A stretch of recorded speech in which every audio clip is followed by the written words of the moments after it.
Hello everyone interested in the FIRE movement. Welcome to my channel. If you like this type of content, make sure to like and comment. Please provide me with feedback as this is a new channel. Your opinion can help me improve this by a lot. This video is brought to us by Ornately Ordinary. Here it goes. Hit my first $1 million today.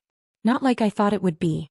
As of this morning, I hit my first $1 million NW, $760,000 stocks, $210,000 401k, $26,000 checking, $4,000 savings/fund money, due in no small part to the AMD pop, $335,000 in holdings, so it could very well be well below that soon if it corrects. I was anticipating hitting the official $1 million milestone for a couple months, and I expected to hit it next year, but the OpenAI announcement with AMD pushed up that timeline. I'm not really very excited. I know I have a long way to go to get to where I can retire, and I'm going to have to keep up the grind and a job that brings me no joy for at least another 12 years to make that happen. That said, I'm extremely fortunate to be in his position, not just given the overall state of worldwide economics, but also the countless personal financial mishaps I've had over my adult life. I started building at 31 years old on a $120,000 total comp, and today I'm around a $300,000 total comp thanks to my company's stock tripling, though it's since fallen pretty hard. My goal is to build it to $6M by the time I'm in my early 50s and retire with a 5% drawdown, which should be $300,000. Accounting for inflation, I expect that to be worth about $150K in today's dollars at the time of retirement, and if I live to 70, it would still be $75,000 in today's dollars, which should be enough to afford a reasonable senior living facility should I need one. I could always increase my drawdown at that point if not. That amount of money should replace my entire income in retirement, which should be enough considering I currently live off about 20% of my gross, and I'm satisfied with my lifestyle. I have no kids and don't intend to. I don't currently own a home. I have a nice car, but it's a 2015 with low miles that will be paid off next year on a low-interest loan, and I'm currently single but I have a fiancé, so that will probably change soon. As for lifestyle habits, I don't deny myself anything, but I just change the rules on how I pay for it. Nothing gets spent out of my paycheck for hobbies. It all comes from side hustles like flipping things on Marketplace, poker winnings, and earnings from playing music.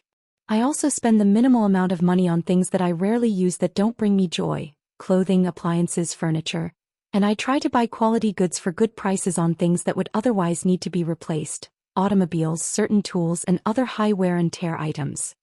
I buy things in bulk or out of season where it makes sense, and I frequently sell things I no longer have a need for.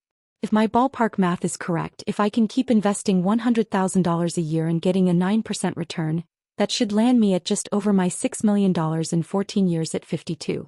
I'll get an extra $20,000 a year when my student loans are finally paid off in a couple years, more on that later, and in theory I should get some sort of increased comp over the next decade, but to play it safe I'll say that it'll average out equal.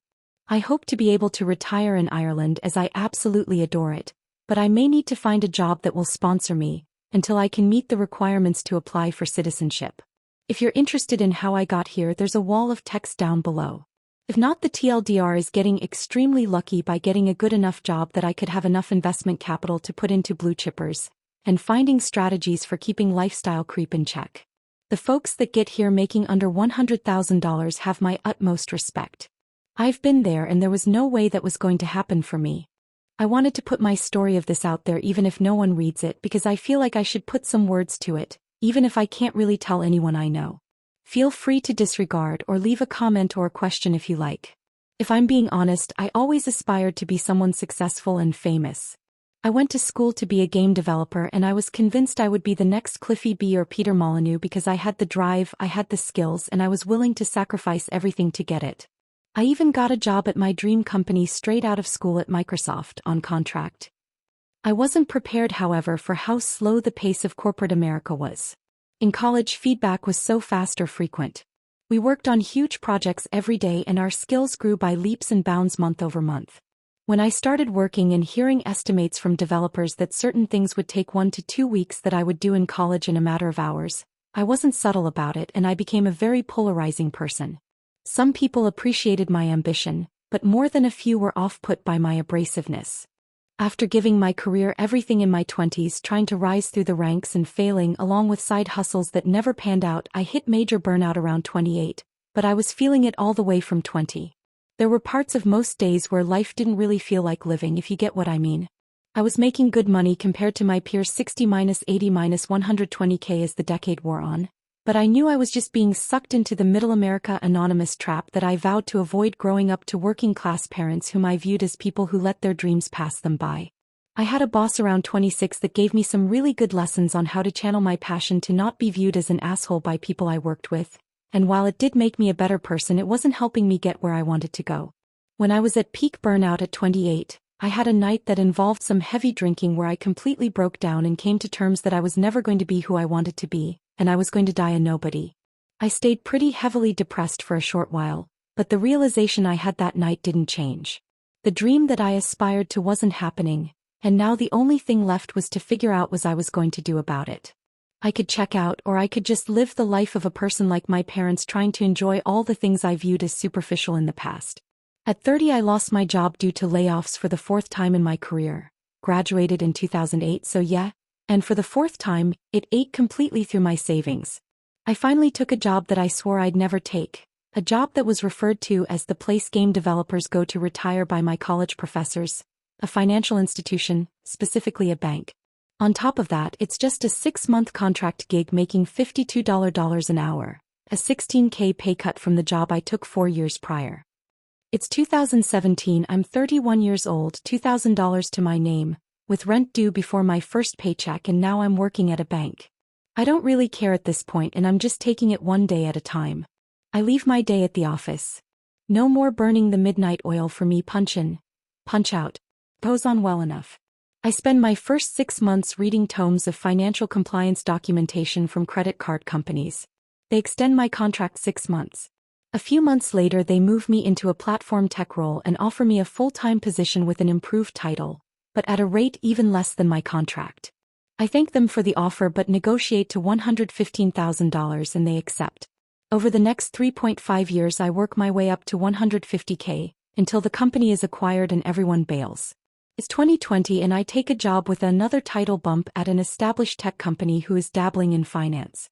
I start at $175K plus $114K in RSUs over a 4-year vest.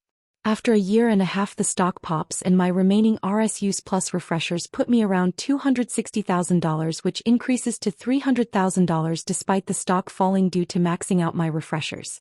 Here I am 5 years later and I'm just trying to ride it out until I can retire.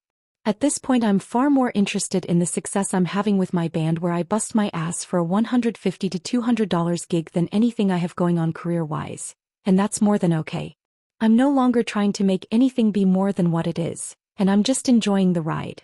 I'd rather have 5 people tell me they really liked our music, or be invited to play a festival for $100 a man than ship a product that makes billions or become a VP of some soulless corporation.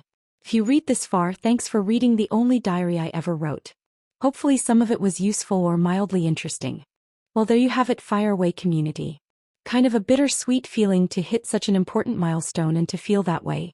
I think it might be due to OP having taken a shortcut with the recent AMD gains. But hey, 1 million is a million. Perhaps I would rebalance my portfolio if I were him, because 33% of net worth in one stock is more than I could handle. OP's goal of 6 million is pretty far off still, and 12 years before retirement is quite a while away. With depression always lurking, 12 years could sound like an eternity. On a positive note, OP does have a lot of interesting hobbies that could pay off eventually. Perhaps he could explore a way to move his retirement ahead and barista his way, through his hobbies, before having to spend 12 years at his job. Well, there you go, community. I love you all. See you in the next video.